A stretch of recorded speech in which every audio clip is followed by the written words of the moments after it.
أهلا بيكو. النهاردة هنتكلم عن قواعد اللغة العربية. بس استنوا، مش بالطريقة المملة بتاعت المدرسة. لا، إحنا هنشوف إزاي القواعد دي عبارة عن نظام منطقي وعبقري، زي تصميم هندسي للمعنى. وكل البناية الضخمة دي قايمة على 3 مكونات أساسية وبس. ولو دي أول مرة تشوفنا، ما تنساش تعمل اشتراك وتفعل الجرس عشان يوصلك كل جديد. طيب، إزاي بقى؟ يعني إزاي ممكن كل جملة ممكن تتخيلها في اللغة العربية تكون مبنية من 3 أنواع بس من الكلمات؟ السؤال ده بجد هو المدخل اللي هيفتح لنا أبواب فهم اللغة كلها. يلا بينا نشوف إزاي الموضوع ده بيحصل. عشان نفهم أي جملة ونفك شفرتها صح، لازم نبدأ من الأساس. لازم نعرف إيه هي لبنات البناء الأساسية، بالظبط زي ما يكون عندك مكعبات ليكو. مش محتاج غير 3 أنواع بس من المكعبات دي عشان تبني أي شكل يخطر على بالك. هي دي الفكرة. وال3 مكونات دول هما الاسم والفعل والحرف. ببساطة شديدة، الاسم ده أي حاجة ليها اسم، شخص، مكان، شيء، حتى لو فكرة مجردة. والفعل ده الأكشن أو الحدث اللي بيحصل، ودايما مرتبط بزمن معين، يا ماضي يا حاضر يا مستقبل. أما الحرف بقى ده عامل زي الغيرة، وظيفته بسيطة لكن أساسية، يربط الكلمات ببعضها عشان الجملة يكون ليها معنى متكامل. طيب جميل، عرفنا أنهم 3.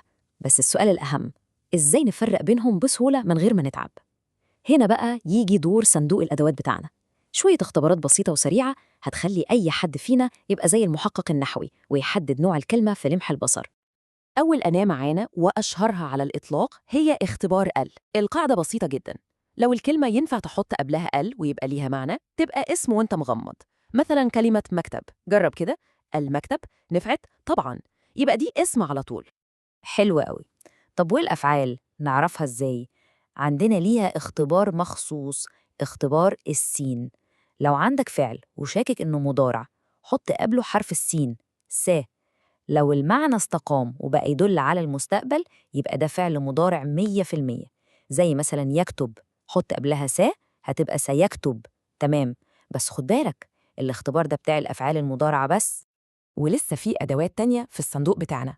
يعني مثلا الأسماء ليها علامة تانية، إنها بتقبل حروف الجر قبلها، زي لما نقول في المدرسة. والفعل الماضي له علامته برضه، بيقبل تاء الفاعل في آخره، زي كتبته. طب والحرف؟ الحرف ده بقى أسهل واحد فيهم. لو الكلمة لا هي اسم ولا هي فعل، تبقى إيه؟ تبقى حرف، هو مجرد الرابط اللي بيكمل الصورة. تمام، كده احنا حطينا الأساس، فهمنا المكونات الرئيسية. دلوقتي بقى يلا نعلي المستوى شوية، لأن الموضوع بيبني على بعضه زي ما قلنا. في بقى مجموعة أفعال كده ممكن نقول عليها أفعال مزاجها خاص، ليها متطلبات وشروط معينة، وبتغير قواعد اللعبة في الجملة اللي بتدخل عليها. الأفعال دي في النحو بنسميها كاد وأخواتها. وزي ما قلت، هي أفعال ليها شروطها. الشرط الأساسي بتاعها واللي بيميزها هو إن الخبر بتاعها، يعني الجزء اللي بيكمل معناها، لازم، وخد بالك من كلمة لازم دي، لازم يكون جملة فعلية، وفعلها كمان لازم يكون مضارع. والعيلة الكبيرة دي، عيلة كاد وأخواتها، بتتقسم ل3 مجموعات صغيرة، كل مجموعة ليها معنى مختلف. أول مجموعة هي أفعال المقاربة، ودي من اسمها معناها إن الحدث خلاص على وشك يحصل، زي كاد أو أوشك. المجموعة التانية هي أفعال الرجاء، ودي بتعبر عن الأمل أو التمني إن حاجة تحصل، زي عسى.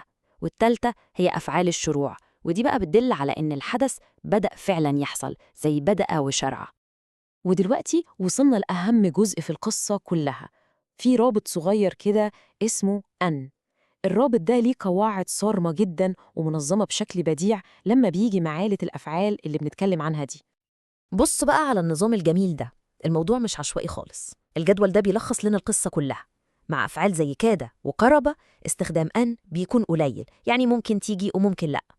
نطلع درجة، مع عسى وأوشك استخدامها بيبقى كتير، هو ده الأفضل.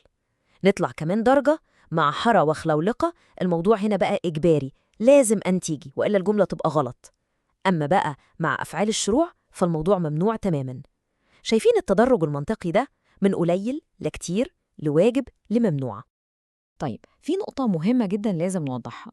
مش معنى إننا شفنا فعل زي أنشأ إنه لازم يكون من أفعال الشروع دي. لا، نفس الفعل ممكن يشتغل بطريقتين مختلفتين تماما. ممكن يجي ناقص، يعني من العيلة الخاصة بتاعتنا دي بشروطها، وممكن يجي تام، يعني فعل عادي جدا لفاعل ومفعول. الفيصل هو شكل الجملة. والمثال ده بيوضح الفكرة بشكل عبقري. بصوا على الجملة الأولى: أنشأ المهندس يبني. هنا أنشأ معناها بدأ، واللي عرفنا إن الخبر بتاعها هو فعل مضارع يبني، يبقى دي تبعنا فعل ناقص. لكن بصوا على الجملة التانية: أنشأ المهندس صروحا. هل الخبر هنا فعل؟ لا، الخبر كلمة صروحا وده اسم، يبقى أنشأ هنا فاعل عادي خالص بمعنى بنى أو شياد. شايفين الفرق؟ المعنى اختلف تماما حسب بنية الجملة.